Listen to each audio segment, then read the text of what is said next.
What's up, AP Macro B-Day?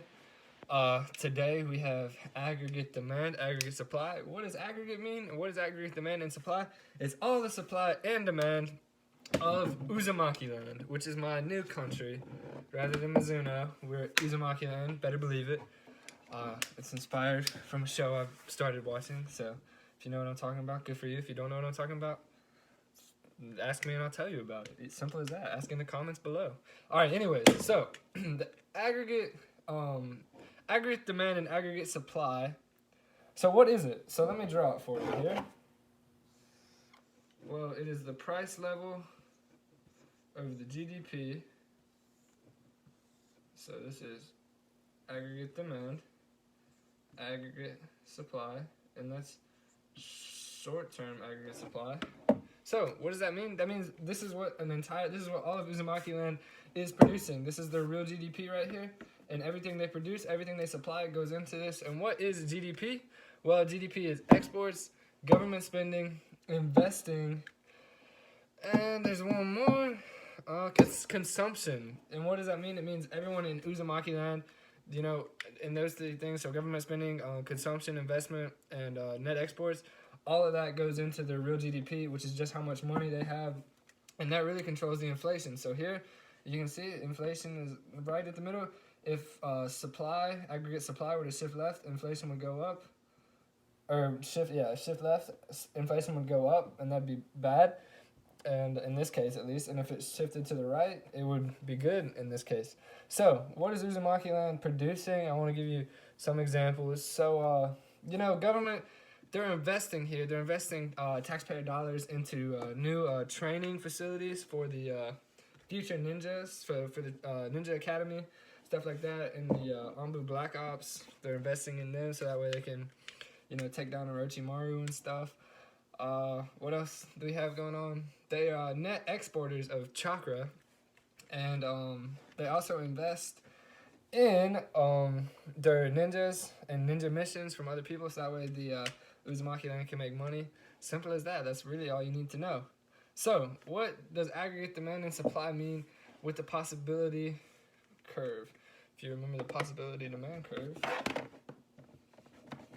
it looks something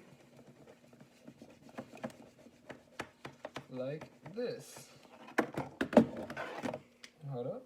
So, zoop, zoop. So why does this even come into place with this? Well, you're about to find out from me. Aggregate supply and aggregate demand. So, as we can see on this, we remember the possibility production curve. Whenever we were below this line here, anything below this line, so the stars, was recession, right?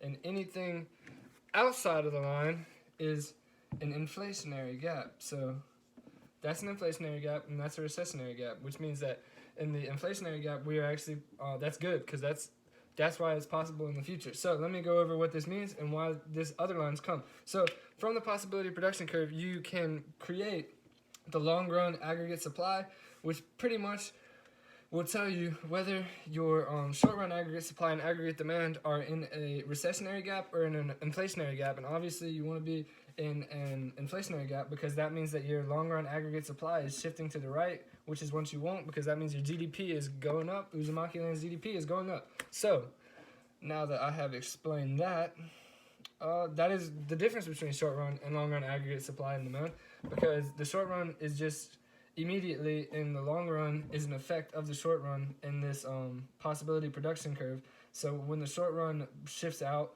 or aggregate demand shifts out, causing us to go into this inflationary gap, the long run aggregate demand will then shift accordingly to the new production possibility curve, which could be here. And in the recessionary, it could be here, and we could go backwards, but that's not good, and we don't want to do that ever.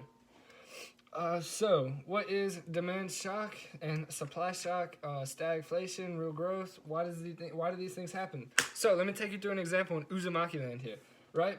So, Orochimaru, I don't want to give away spoilers, but he does something really bad to Uzumaki land, right? So, what's going to happen here? short run aggregate supply is going to shift to the left majorly because lots of Jonin have just died. So there's no one to supply anything. They can't supply the investments. They can't go on missions anymore. Chakra, they just lost a ton of chakra because so many ninja died and they have a lot of chakra. Simple as that. So what happens? That's stagflation. It's a huge shock. The price level, the inflation rate's going up a ton, and it really is bad for the country because it's happening so fast. And the opposite of this, or it could be demand shock as well, where all the other people who ask ninjas to go on missions no longer need ninjas anymore because they developed their own military. So now the demand for ninjas has gone down, and they have really, like, they're not able to do anything. Well, not the demand for ninjas per se, but their demand for let's say shift it or change it. Say their demand for yeah, we'll keep it with ninjas. If that happens, aggregate demand could shift left, or will shift left a ton. In that time, it'll be deflation, but it'll be so much that it'll be a shock and it'll be bad for the economy, obviously. So how do you get real growth? Well, if short run aggregate supply shifts right, or if demand shifts right, even though it's at inflation and deflation in those cases, it's at a small enough amount where it's good for the entire nation. So draw and show a recessionary gap and inflationary gap. Use production possibility curve to help. Okay, so now I'm going to go over some examples of how you can shift into the recessionary or the inflationary gap here. So say to shift into the inflationary gap, short run aggregate supply is going to go up. We just, new batch of Academy Ninjas just graduated, so it's going to shift right here, and it's going to cause inflation to go down. Long run aggregate supply over time is going to shift over to this new point here, which I've already drawn. So opposite of that could be for demand, aggregate demand, what everyone is demanding. No one needs Jonin anymore, so aggregate demand is going to shift left, obviously. Inflation's still going down in that scenario, and it's bad for the nation because they're losing real GDP, and it's going to the left. And so yeah, that's pretty much what aggregate demand and supply is here in Uzumaki land. Better believe it. Now I'm going to demonstrate some aggregate supply and demand, which is the use of chakra, and I'm going to show you a couple ninjutsus. Yeah, ninjutsus, no genjutsus, because you know, I'm not at that level yet. But yeah, this is coming from a Genin level ninja, so you just gotta appreciate what's about to happen, and maybe then you'll better understand Uzumaki land aggregate supply and demand.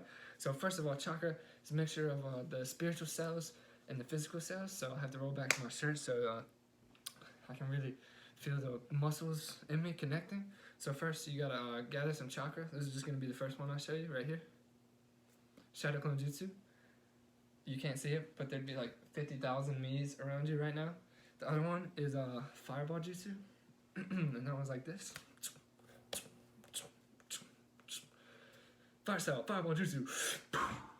Yeah, that is pretty much what Uzumaki land supply and demand is, and aggregate supply and demand. So, I mean, if that doesn't show I know what it is, then I don't know what will.